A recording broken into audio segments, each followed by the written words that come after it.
حمزہ کو شہید کیا تھا؟ ایک خاتون آئی جس نے سرکار امیر حمزہ کا کلیجہ چبایا تھا، حضور نے معاف نہ کیا، معاف کیا، اور ہمیں بتایا کہ چچا کا کلیجہ چبانے والوں کو ہی معاف کیا جا رہا ہے، چچا کے قاتل کو ہی معاف کیا جا رہا ہے، بیٹی کو اونٹ سے گرانے والے کو ہی معاف کیا جا رہا ہے۔ لیکن آئیے وہ جو بات کر رہا تھا وہ بات اس پہ پوری کر لیں، ہمارے آقا کے کریم اخلاق کیسے تھے۔ زندگی کا سب سے مشکل دن طائف ہے، اور طائف میں اللہ کے رسول علیہ السلام نے کم و بیش 15 دن یا 1 مہینہ یا 40 دن قیام کیا۔ 3 اقوال ملتے ہیں، کچھ 15 دن کہتے ہیں، کچھ 40 دن کہتے ہیں، کچھ 1 مہینہ کہتے ہیں۔ کبھی کبھی ہمارے جوان سیرت سنتے پڑھتے وقت تو سوچتے ہیں کہ صبح گئے شام کو نکل گئے، نہیں، یہی بات ہے۔ 15 دن، 1 مہینہ یا 40 دن قیام کیا۔ مکے والوں نے جب اللہ کے رسول علیہ السلام کی باتوں کو نہیں سنا تو اللہ کے رسول علیہ السلام نے پیدل سفر کیا طائف کی طرف۔ 2 روایتیں ملتی، ایک یہ کہ اکیلے تھے، ایک روایتیں ملتی ہے کہ ایک غلام کو ساتھ لیا، اور وہ خوش نصیب ہستی ہمارے آقا و مولا سیدنا زید بن حارثہ کی ذات ہے۔ سرکار زید بن حارثہ کو ساتھ لیا اور میرے آقا صلی اللہ علیہ وسلم طائف تشریف لے گئے۔ مہینے بھر یا 40 دن یا 15 دن محنت کی، لوگوں سے ملتے رہے، کوئی بات نہیں سنتا تھا۔ ہمارا حال یہ ہے کہ اگر نعت پڑھنے والے کے سامنے 4 لوگ بیٹھے ہوں تو اس کا نعت میں دل نہیں لگتا، الا ماشاءاللہ۔ مقرر کے سامنے اگر 500 کا مجمع نہ ہو تو اس کی تقریر کا رنگ بدل جاتا۔ اور سید العالمین کی شان یہ ہے کہ ایک ایک آدمی کو دین سمجھا رہے، اور لوگ مان بھی نہیں رہے، مذاق اڑا رہے۔ اخیر میں یہ ہوا کہ اللہ کے رسول علیہ السلام نے سوچا کہ پبلک پہ محنت کر رہے ہیں، پبلک نہیں مانتی، تو ان کے سرداروں سے ملتا ہوں۔ 3 بھائی تھے اور وہ تینوں طائف کے سردار تھے۔ اللہ کے رسول علیہ السلام ان کے پاس گئے اور جا کر کے ان کو بتایا کہ اللہ کا رسول ہوں، اور یہ اور یہ اور یہ۔ ان بدبختوں پر اتنا گھمنڈ اور تکبر تھا کہ ایک نے کہا کہ اگر اللہ نے تجھے رسول بنایا ہے تو میں اللہ کے کعبے کا جو غلاف ہے اس کے ٹکڑے ٹکڑے کر دوں گا کہ اس نے تجھے معاذ اللہ اپنا رسول کیوں بنایا۔ دوسرے بدبخت نے کہا، وہ بھائی تھا اس کا، اس نے کہا کہ اگر تو اللہ کا رسول ہے تو میں تجھ سے بات ہی نہیں کروں گا۔ تیسرے بدبخت نے کہا کہ اللہ کو رسول بنانے کے لیے تو ہی ملا تھا، کوئی اور نہیں ملا تھا۔ اس طرح کی گستاخیاں ان ظالموں نے کی، اور ان بدبخت پاپی ظالموں نے یہ کیا تو حضور علیہ السلام نے ان کو پھر سمجھایا کہ دیکھو اگر تم میری بات نہیں مانتے کوئی بات نہیں، یہ دین میں زبردستی تو ہے نہیں مان دو میری بات، تم نے میرے ساتھ بد زبانیاں بھی کی، گالیاں بھی دی، لیکن اگر نہیں مانتے تو کوئی بات نہیں، مگر اتنا یاد رکھنا کہ تمہارے اور میرے درمیان جو بات ہوئی ہے اس کو یہی ختم کر دو، یہ بات باہر نہیں آنا چاہیے کہ تمہاری ہماری باتیں کیا ہو۔ ٹھیک ہے تم نے نہیں مانا، کوئی بات نہیں، چھوڑ دو ہی۔ ان ظالموں نے کہا نہیں ایسا تو نہیں ہو سکتا، ہم یہ بات تو پھیلائیں گے، عام کریں گے، اور انہوں نے چھوکروں کو جمع کیا گھر سے، اور دونوں طرف سے حضور کو پتھر مارے جا رہے، اور پتھر مارنے کے لیے سر جسم سب کو نشانے کے ساتھ خاص نشانہ پتھر کا پنڈلیوں پر ہے۔ لیکن تاریخ گواہ، میرا چیلنج ہے حضور کی سیرت پہ انگلی اٹھانے والوں کو اور حضور کے بارے میں بکواس کرنے والوں کو میں چیلنج کرتا ہوں، پنڈلیوں پہ پتھر برس رہے تھے، پیچھے سے گالیاں دی جا رہی تھی، وجود خون سے لہو لہان تھا، حتیٰ کہ نالین بھر گئی۔ اس پوزیشن میں کس کی زبان نہیں کھلتی؟ اس پوزیشن میں کس کی زبان نہیں کھلتی؟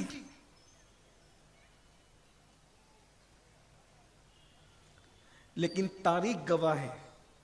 اس وقت بھی حضور علیہ الصلوۃ والتسلیم اللہ کا ذکر کر رہے تھے،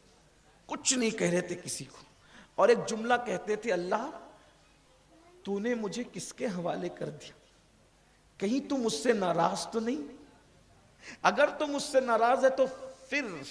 میرے لیے اچھا ہی نہیں ہے، اور اگر تم مجھ سے ناراض نہیں ہے، اس کیفیت میں تو مجھ سے راضی ہے، تو پھر یہ کیفیت میرے لیے کچھ مشکل بھی نہیں۔ اگر یار اسی میں راضی ہے کہ مجھ پہ پتھر برسے تو پھر میں اس میں خوش ہوں۔ اور حضور اللہ کا ذکر کر رہے ہیں، ان کو کوئی جواب، گالی کا جواب نہیں، پتھر کا جواب نہیں، لیکن بہرحال بتقاضۂ بشریت جب اتنا زخم آیا کہ خون سے نالین بھر گئی اور چلنا مشکل ہو گیا تو حضور بیٹھ گئے،